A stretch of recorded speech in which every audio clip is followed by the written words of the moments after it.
50% காது கேட்குது, 50% இந்த காது கேட்குது. இப்போதைக்கு அவைலபிள் கிடையாது, 500 பேருக்கு ஏற்கனவே கொடுக்க வேண்டியது இருக்கு அப்படின்னு சொல்லியிருக்காங்க. அதேமாதிரி ஸ்டான்லிலையும் விசாரிச்சிட்டோம், எங்கேயுமே கிடைக்கல. கொஞ்சம் குழந்தைக்கு 6th போயிருக்கா, கொஞ்சம் சீக்கிரமா முயற்சி பண்ணியிருக்காங்க. நான் சொல்றேன் பேர்ல வந்தேன்.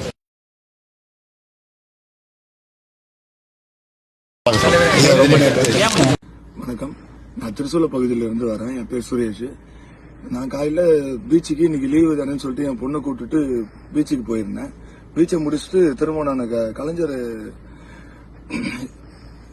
நினைவகத்துக்கு வந்திருந்தேன். அங்கே வரும்போது முதல்வர் ஐயா உள்ளே போயிட்டு திரும்ப வெளியே வந்தார்.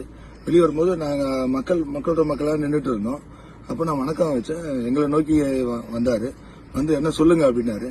நான் இந்த மாதிரி என் பொண்ணுக்கு இந்த மாதிரி ஒரு ஹியரிங் பிரச்சனை இருக்கு, அதை கொஞ்சம் சீக்கிரமா சரி பண்ணி தரணும் அப்படின்னு சொல்லிட்டு காலையில் தான் சொன்னேன்.